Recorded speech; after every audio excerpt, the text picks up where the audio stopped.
প্রিয় শিক্ষার্থীরা, আমরা সাধারণ গণিতের ক্ষেত্রে কি করতে পারি? আমরা সাধারণ গণিতের ক্ষেত্রে আমাদের প্ল্যানটা কেমন রাখতে পারি? এখানে ১৭টা অধ্যায় আছে। এখন আমরা যারা মনে করো যে কিছুই পড়িনি, ঠিক আছে? আমরা মনে করো যারা এখনো পর্যন্ত কিছুতে হাতই দিতে পারি নাই, তারা এখন কিভাবে কি করব আমরা বলো তো? ১৭টা অধ্যায়, সেখানে আমাদের কাছে কিন্তু এতটা সময় নাই। মনে করো যে তোমার লাস্ট ২টা মাস সময় আছে। তাহলে কিভাবে তুমি A+ পাবে? চলো আমরা দেখে আসা যাক। যে সকল অধ্যায়ে প্রত্যেক বছর প্রশ্ন আসে, প্রত্যেকটা বোর্ড থেকে আসে, অর্থাৎ কারেন্ট কোশ্চেন গুলো আমরা দেখি, কারেন্ট চ্যাপ্টার গুলো আমরা দেখি। চলো আমরা প্রথমেই দেখব যে পরিসংখ্যান নিয়ে। ঠিক আছে? আমাদের পরিসংখ্যানে যে বিষয়টা সেটা হচ্ছে কি বলতো, আমাদের পরিসংখ্যানে কিন্তু একটা মাস্ট মাস্ট আসেই।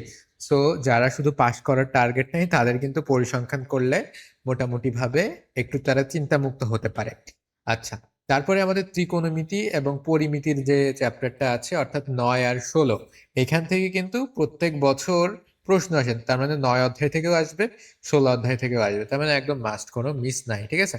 তারপরে আমাদের জ্যামিতির ভেতর থেকে ৭ এবং ৮, এইটার ভেতর থেকে তোমার ৮ থেকে তো মাস্ট একটা প্রশ্ন আসেই, আবার ৭ থেকেও আসে। যারা দেখা যাচ্ছে পাশ করতে চায় তারা পরিসংখ্যান থেকে একটা করে এবং কি করে, এই যে ৭ অধ্যায় যে তোমার ব্যবহারিক জ্যামিতিটা, সেইখান থেকে কিন্তু তারা করে।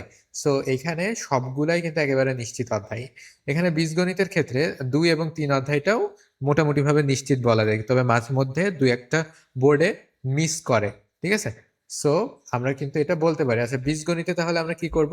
সেট ফাংশনের ভিতরে যে তোমার ডোমেন, রেঞ্জ, ভেনচিত্র, এইগুলার ব্যবহার আমাদের জানতে হবে, ফাংশন সম্পর্কে জানতে হবে, বিভিন্ন ধরনের সেটের ভেতরে তোমার হচ্ছে গুণ ভাগ বা আহ, যত ফাংশনালিটিস আছে সেগুলো নিয়ে জানতে হবে।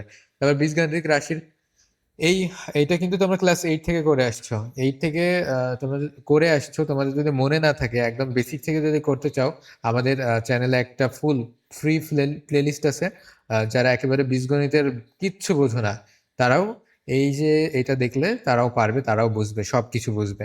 তো এখানে উৎপাদকে বিশ্লেষণ থাকে এবং প্রমাণ করো এবং দেখাও, দেখাও যে এই টাইপের কোশ্চেন কিন্তু আমাদের গ নম্বর এবং ঘ নম্বরে, সরি, খ নম্বর এবং গ নম্বরে সব থেকে বেশি আসে।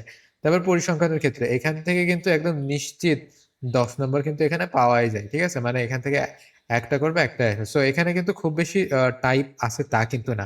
গড় মধ্যক প্রচুরক এগুলো পড়তে হয়। তোমার এই যে কয়েকটা গ্রাফ অঙ্কন করার নিয়ম জানলে তুমি এখান থেকে 10 মার্ক কিন্তু একেবারে ইজিলি করতে পারবা। সো ওই তোমার ওইখান থেকে যে 2টা কোশ্চেন থাকে বা 3টা কোশ্চেন থাকে, তার ভিতরে দেখা যাচ্ছে কিছু চলক থাকে যেগুলা বিচ্ছিন্ন অবস্থায় আছে। So, সেগুলোকে কি করতে হয়? তোমার সারণীবদ্ধ করতে হয়, কোনটা কোন ধরনের চলক এটা আমাদেরকে বুঝতে হয়। আচ্ছা, তোমার হচ্ছে জ্যামিতি। জ্যামিতির ভেতরে তোমার ব্যবহারিক জ্যামিতি, এটা কিন্তু আসে। তোমার কি করতে হয়, কিভাবে কি তুমি আঁকাইছো, এইটা বিবরণ দিতে হয়। আঁকানোর সাথে সাথে এটা বিবরণ দিতে হয়। তারপরে বৃত্ত, বৃত্ত থেকে কিন্তু আসেই, এই যে বৃত্ত, বৃত্তের কেন্দ্রস্থ বৃত্তস্থ সম্পর্কে, বৃত্তের স্পর্শক, হ্যাঁ, অন্তর্বৃত্ত, বহির্বৃত্ত, এই যে এগুলো অঙ্কন করা। তাহলে দেখো এই এতটুকুর ভেতরে কিন্তু তুমি টোটাল 20 মার্ক পেয়ে যাবে। ঠিক আছে? 20 মার্ক কিন্তু এই এতটুকুর মধ্যেই আছে, একদম গ্যারান্টেড 20 মার্ক। তারপর তোমার পরিসংখ্যানের ভিতরে গ্যারান্টেড 10 মার্ক। তোমার এই বীজগণিতের ভিতরে 2টা অধ্যায়ের ভিতরে একটা আসবেই, সো এখানে গ্যারান্টেড 10 মার্ক। তারপরে তোমার ত্রিকোণমিতি এবং পরিমিতি, এখান থেকে তোমার গ্যারান্টেড কিন্তু 20 মার্ক তুমি পেয়ে যাচ্ছ। ঠিক আছে? ত্রিকোণমিতি থেকে এখান থেকে মাস্ট আসে, কোনো মিস নাই। পরিমিতি থেকেও একটা মাস্ট আসবে, কোনো মিস নাই। সো পরিমিতিতে আমাদের এই যে ঘন বস্তু সম্পর্কে একটু পড়তে হবে, একটু ধারণা রাখতে হবে। সো গণিতে আর কোনো ভয় না। গণিতে তোমার 17টা দেখে চোখ কপালে ওঠার কোনো দরকার নাই। তুমি জাস্ট এইগুলার ভিতর থেকে কয়টা করবে? জাস্ট 7টা করবে।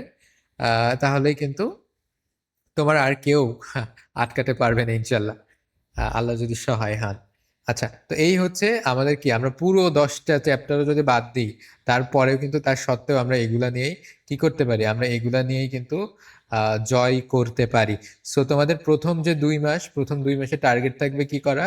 প্রথম 2 মাসে টার্গেট থাকবে এইগুলা নিয়ে তোমাকে একেবারে নখদর্পণে এনে একেবারে সবকিছু আয়ত্ত করে ফেলা, সৃজনশীল খুব বেশি প্র্যাকটিস করতে হবে, বিগত বছরের প্রশ্নগুলো খুব প্র্যাকটিস করতে হবে, এমসিকিউ সময়ের ভিতরে প্র্যাকটিস করতে হবে।